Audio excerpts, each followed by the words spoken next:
కొడాలి నాని పరిచయం అక్కర్లేని పేరు ఏమైపోయాడు అంటారు? 2 నెలల నుంచి సడీ సప్పుడు ఎక్కడ ఆయన పట్ల అడపా ఆయన అభిమానులు మాత్రం ఆయన ఆరోగ్యం బాగుండాలి అంటూ పూజలు మాత్రం చేస్తున్నారు. ఆయన నిజంగానే ఆరోగ్యం బాగాలేక కనపట్టలేదా, లేదంటే కనుక పెడుతున్న కేసులకు భయపడి తప్పించుకొని తిరగడానికి ఇదంతా డ్రామాలు అనుకోవచ్చు అంటారా? ఇది హై ఫ్లేవర్ డ్రామా. అసలు ఆయన ఆంధ్రాలో లేవా ఓపెన్ హార్ట్ సర్జరీలు? పోనీ తెలంగాణ లేవా? బాంబే ఎందుకు పోయాడు అనేది ముందు $1,00,000 వచ్చినాం. అసలు బాంబేలో ఉన్నాడో దుబాయ్ పోయాడో కూడా ఎవరికి తెలియదు. ఎవరికి తెలుసండి? వీళ్ళు చేసిన వ్యాపారాలకి తప్పించి తిరుగుతున్నాడు. ఎక్కడ లెక్కల్లో బొక్కలు బయటకు వస్తాయని చెప్పి ఆయన సరి చేసుకుంటూ కూర్చుంటున్నాడు.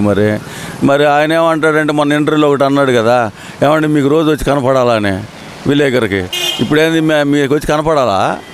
తెలియట్లేదు కదా అసలు. ఇప్పుడు ఆరోగ్యం బాగాలేదన్నారు, దానికి సంబంధించిన హెల్త్ అప్డేట్ కూడా రావట్లేదు కదా. మరి రోజు బెల్లు కొట్టి మీ ఇంటికి వచ్చి బెల్లు కొట్టి మేము కనపడాలంటావా? అరే ఏదో పాపం గుండెకి 3 బొక్కలు పడినాయి అన్నారు, గుండెకి బొక్కలు పూడిచారా లేదా అనే హెల్త్ అప్డేట్ కూడా లేకపోతే అడుగుతున్నాం కదా. అలా పడితే కదా బొక్కలు పూడటానికి, పడకుండా బొక్కలు పూడినాయి అంటే బొక్కలు పూడితే 4 రోజుల్లో బయటకు వస్తారు. ఇప్పుడు మేము ఎన్ని చూడలేదు హార్ట్ ఆపరేషన్లు, ఓపెన్ హార్ట్ సర్జరీ కూడా చూసాము. అంతా కలిపి నెల 15 రోజులు మొత్తం బయటకు వచ్చి రోడ్డు మీద తిరుగుతారు. కాకపోతే ఏంటంటే ఎక్కువ స్ట్రెయిన్ కాదు, లేకపోతే ఎక్సర్సైజ్ చేయడానికి లేదు. వచ్చి కనపడేవాళ్ళు కదా ఉంటే. ఇంకా బాంబే నుంచి అటు వెళ్ళిపోయాడు, ఏ ఫ్లైట్ ఎక్కి ఏ మారువేషం వెళ్ళిపోయాడు ఎవడికి తెలియదు. ఆడు ఉన్నాడు అనుకో, ఏదైనా ప్రెస్ ముందు పెట్టండి, వాళ్ళ సాక్షిలోనే వేసుకోమనండి, ఇదిగో నా పరిస్థితి ఎట్టుంది, నేను పలానా హాస్పిటల్లో. సాక్షిలో వేస్తున్నారు కదా, కొడాలి నాని ఆరోగ్యం కోసం పూజలు చేస్తున్న అభిమానులను న్యూస్లు వేస్తున్నారు కదా. పూజలు ఏముందండి, మనిషి కనపడకుండా పూజలు చేస్తే ఏముంది అని మనము రోడ్డు మీద ఒక చిన్న బండరాయి పెట్టుకొని మన తిరుపతి వెంకన్న స్వామికి అదేదో ఎదురుగోళ్ళకి వెళ్తానికి పెట్టుకుంటాం కదా. ఆడ ఏముంటుంది, మనం ఒక రాయి తీసుకుపోతాం, ఆడ కొబ్బరికాయ కొడతాం, గుమ్మడికాయ కొట్టి వచ్చేస్తాం. దానికని దీనికి సంబంధం వెంకన్న గుడికి వెళ్తే కదా తెలిసేది. తర్వాత ఆడ ఎంత కష్టం ఉంది ఏందనేది అది వీళ్ళు అట్లా చేస్తున్నాడు. మరి ఈ లెక్కలో బొక్కలు ఎన్ని ఉన్నాయో, మరి అందరికంటే పెద్ద స్కామ్లు ఈయన దగ్గరే ఉండేమో. ఇసుక స్కాములు కానీ, మట్టి స్కాములు కానీ. అంటే ఒకవేళ ఈ రకంగా వెనకమాల నుంచి ఏమన్నా మంత్రాంగం నడపడానికి అంత అజ్ఞాతంలోకి వెళ్ళాడు అనుకోవచ్చు అంటారా? మరి అజ్ఞాతంలో ఉన్నాడు, అసలు దేశంలో ఉన్నాడు, పోయాడో కూడా తెలియని పరిస్థితి. అయితే మనం ఏం చెప్తాం? ఉన్నాడంటావా? అప్డేట్ లేనప్పుడు మనం ఏం చెబుతాం? ఉండకపోతేనే కదా. ఉంటే ఆడోసాడు ఫోటో పెడతారు కదా ఏదో పత్రికలో. దాదాపుగా పరార్ జంప్. ఓకే, ఇదంతా ఓకే అనుకుందామండి. ఆంధ్ర అందగాడు, చంద్రబాబు నాయుడు కంటే అందగాడు, లోకేష్ కంటే అందగాడైనటువంటి వల్లభనేని వంశీ బెయిల్ పిటిషన్ పదే ఎందుకు రిజెక్ట్ అవుతుంది అనుకోవచ్చు అంటారు? ఇది బయటకు వస్తే సాక్ష్యాధారాలన్నీ చేరిపేస్తాడు కదా. ఏం చేయలేదంట పాపం. ఏం చేయకపోతే ఎందుకు అరెస్ట్ చేశారు?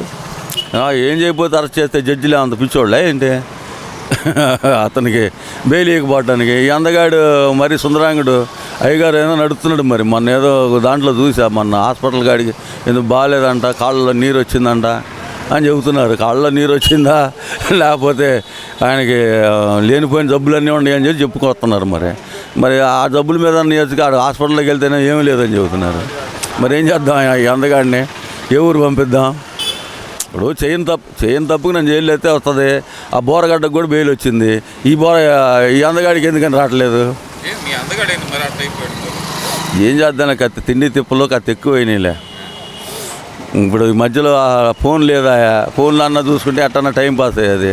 ఆ జైల్లో ఉన్న ఖైదీలతో పాటు ఈయన కూడా లైన్లో నుంచొని తినాల్సి వస్తుంది. మరి ఇంత లగ్జరీ లైఫ్ బతికిన వాళ్ళు మన జైల్లో లైన్లో నుంచొని తినాల్సి వచ్చేటప్పుడు ఎట్టుంటుంది? మనస్తాపం చెంది పోనీ గవర్నమెంట్ అప్రూవర్ కన్నా మారితే ఎంతో కొంత వస్తుంది. అయ్యా తప్పు ఒప్పుకున్నా కొంత ఎంతవరకైనా బెయిల్ వస్తుంది. ఆ శిక్ష పడేది టైం పట్టిద్దిలే. హీరింగ్కి రావాలంటే ఓ 15-20 వాయిదాలు వేస్తారు. హీరింగ్కి రావాలంటే కోర్టు హీరింగ్కి వచ్చిన తర్వాత జైలు శిక్ష పడుద్ది. ఇప్పుడు ఏంది, నువ్వు సాక్షులను ప్రభావితం చేస్తామనే ఉద్దేశంతో ఎక్కడో 71లో ఉన్న ముద్దాయి నీకేం అవసరం వచ్చిందిరా బాబు SC ST కేసు పెట్టించుకోవడానికి? అవసరమా నీకు? ఇదంతా ఓకే, కానీ ఏంటి ఇక్కడ ముఖ్యంగా చూస్తే పేరు నాని బాధపడిపోతున్నాడు కదా, భారీ బాధపడిపోతున్నాడు ఆయన మాత్రం. అసలు ఏందంటారు? మహిళల మీద దారుణాలు జరుగుతున్నాయంట ఆంధ్రప్రదేశ్లో. ఆయన అడిగేది ఏంటి అంటే అందరూ ఈయన ఆలోచనలోనే ఉండాలనుకుంటున్నారు పేరు నాని. ఈయన ఆలోచన ఏంది, మా భార్యను వదిలేశారు కదా అరెస్ట్ చేయకుండా, అది బాధ అనమాట. ఆయన బాధ, నన్ను ఎప్పుడు బొక్కలేస్తారా అని ఎదురు చూస్తున్నాడు. ఎందుకంటే మనం పోయినసారి కూడా చెప్పాం, ఆయన ఒకడు మన రోజా ఒకటి, వీళ్ళందరూ వెయిటింగ్. మీకు చేతనైంది చేసుకోండి, మీరు ఏం పీక్కుంటారో పీక్కోండి అంటున్నాడు కదా మరి. మరి అందుకే పీకింది. ఇద్దరిని పీకినప్పుడు ఇంకేం అర్థం కావట్లా. పేరునికి అవుతుంది, అర్థమయ్యే టైం వస్తుంది, ఆ పీకే టైం వస్తుంది. నిన్న కూడా వాగుతున్నాడు, ఏంటంటే విడతల రజని అంటే ఏ పాపం తెలియని అమాయకురాలంట. ఆ అమాయకురాలు కాబట్టి ఆ ఎస్ఐని కొట్టడానికి పోయింది. అక్కడ క్లియర్గా కనపడుతుంది అబ్బా, ఎస్ఐని కొట్టడానికి పోయి చేత్తో నెట్టేసింది ఎస్ఐని కూడా. ఆడ వెనకమాల లేడీ కానిస్టేబుల్ ఉంది, ఆయనేమో చేయలేడు. అర్థమైందా? ఆ లేడీ కానిస్టేబుల్ వీక్గా ఉంది, ఆమె భుజాల కాడికి కూడా రావట్లా లేడీ కానిస్టేబుల్. మరి ఏం చేద్దాం? అనవసరంగా గెలకటం ఎందుకు? పేరు నాని గెలుక్కుంటున్నాడు ఊరక పుండుపడేటాక. గెలుక్కుంటాడు, గెలక్కుండా ఎట్టుంటాడు, పుండు పడిన తర్వాత తెలుస్తుంది దాని వ్యవహారం ఏందనేది. అర్థమైందా? అట్నే ఉంటాయి మరి వాళ్ళే. ఇంకా సజ్జల రామకృష్ణారెడ్డిని అన్యాయంగా పిలిపించారంటే ఆయనకేం సంబంధం? ఆయన ప్రభుత్వ సలహాదారుడు అయితే ఆయనకేం సంబంధం? టీడీపీ ఆఫీస్ మీద దాడి కేసు అంటున్నారు, ఆ కేసులో మేము ఆల్రెడీ కేసే పెట్టాం మేము అధికారంలో ఉన్నప్పుడే అని చెప్పి మరి అంబటి రాంబాబు చెబుతున్నాడు కదా. మరి దాన్ని ఎలా చూడాలంటారు? సకల శాఖ మంత్రి ఆయనే. జగన్ గారికి తెలుసో తెలీదో కానీ మొత్తం డబ్బులు పంపించేది, అన్ని శాఖల్ని సమన్వయం చేసేది, ఎవరిని దగ్గరికి రానికి నీడి అన్ని పంచాయతీలు చేసేది.